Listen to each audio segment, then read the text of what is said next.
எல்லோருக்கும்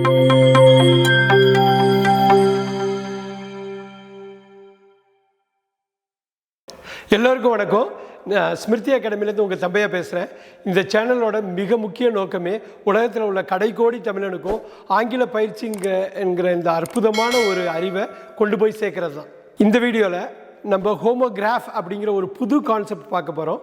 நம்ம பழைய வீடியோவில் ஹோமோனிம் அப்படிங்கிற வீடியோவில் ஒரு வார்த்தை 2 அர்த்தத்தை கொடுக்கும்.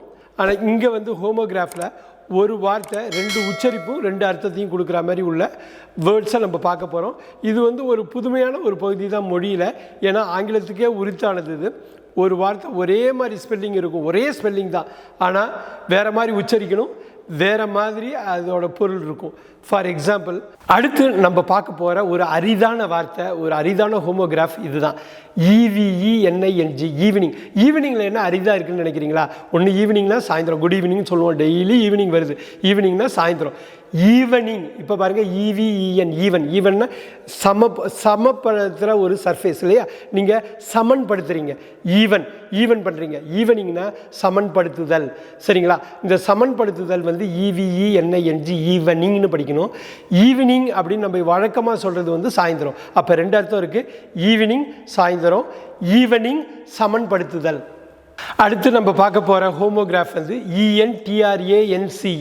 ENTRANCEன்னா என்ட்ரன்ஸ்னு படிக்கலாம், என்ட்ரான்ஸ்னு படிக்கலாம். என்ட்ரன்ஸ்னால் நம்ம வழக்கமாக தெரிகிற வார்த்தை தான். என்ட்ரன்ஸ் அப்படின்னா நுழைவாயில், நீங்கள் உள்ளே என்ட்ரு பண்ணுற இடம் என்ட்ரன்ஸ். என்ட்ரான்ஸ்னால் ENTRANCE, என்ட்ரான்ஸ்னாக்கா நீங்கள் வசீகரிக்கிறது, கேப்டிவேட் பண்ணுறது, நீங்கள் லூர் பண்ணுறது.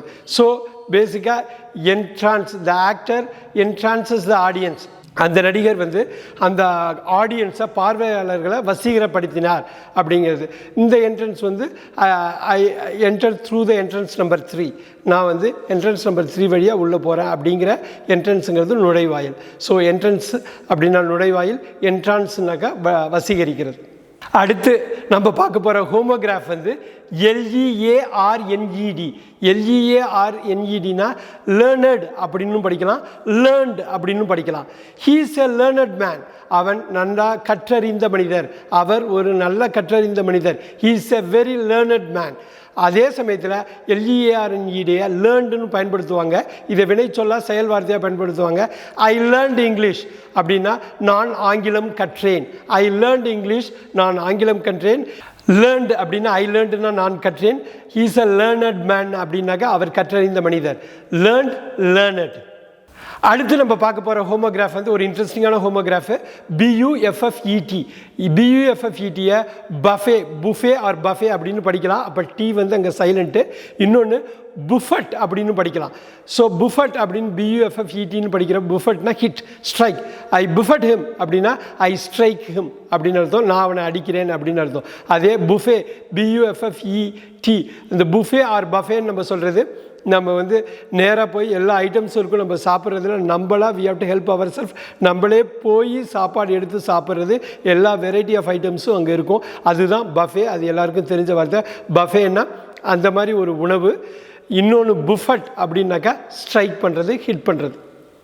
அடுத்து நம்ம பார்க்க போகிற ஹோமோகிராஃப் LIVES. இந்த LIVESஸை லைவ்ஸ்ன்னு படிக்கலாம், லிவ்ஸ்ன்னு படிக்கலாம். லைவ்ஸ்ன்னு படிக்கிறப்ப அது பெயர் சொல்ல மாறுது, நவுன் பெயர் சொல்ல மாறுது. உயிர்கள், he saved a lot of lives. So he saved a lot of livesனால் அவன் நிறைய உயிர்களை காப்பாற்றினான் அப்படிங்கிறது. லிவ்ஸ், LIVES அப்படின்னா he lives in கோயம்புத்தூர், அவன் கோயம்புத்தூரில் வாழ்கிறான் அப்படிங்கிற வினைச்சொல் செயல் வார்த்தையை குறிக்குது. லிவ்ஸ்னா வாழ்கிறது, லைவ்ஸ் அப்படின்னா உயிர்கள். அடுத்து நம்ம பார்க்க போகிற முக்கியமான ஒரு ஹோமோகிராஃப் INTER. INTEரை இன்டர் அப்படின்னு படிக்கலாம், இன்டர் அப்படின்னு படிக்கலாம். இன்டர் அப்படின்னு படிக்கிறப்ப between or among. Inter school competition, இந்த ஸ்கூல்ஸ்க்கு இடையில் நடக்கிற competition, between the schools, among the schools அப்படின்னு சொன்னாக்கா அது இன்டர் ஸ்கூல். இன்டர் அப்படின்னு இன்னொரு அர்த்தம் இருக்குது. இன்டர் அப்படின்னா bury the dead body. So dead பாடியை புதைக்கிறது. The dead soldiers were interred. So அந்த இறந்து போன இராணுவ வீரர்கள் புதைக்கப்பட்டார்கள். So inter, among or between. இன்டர்னா இடையே, இன்னொரு இன்டர் அப்படின்னா பாடி புதைக்கப்படுகிறது. இந்த வீடியோ உங்களுக்கு பிடிச்சிருக்குன்னு நினைக்கிறேன், பயனுள்ளதாக இருக்குன்னு நினைக்கிறேன். அப்படி உங்களுக்கு பிடிச்சிருந்ததுன்னா கட்டாயமாக சப்ஸ்கிரைப் பண்ணுங்கள், லைக் பண்ணுங்கள், ஃப்ரெண்ட்ஸோட ஷேர் பண்ணுங்கள். அதே சமயத்தில் மறக்காமல் பெல் ஐக்கானை ப்ரெஸ் பண்ணுங்கள். ஃப்யூச்சரில் நம்ம என்ன வீடியோஸ் போட்டாலும் உங்களுக்கு நோட்டிஃபிகேஷன் அது மூலமாக கிடைக்கும்.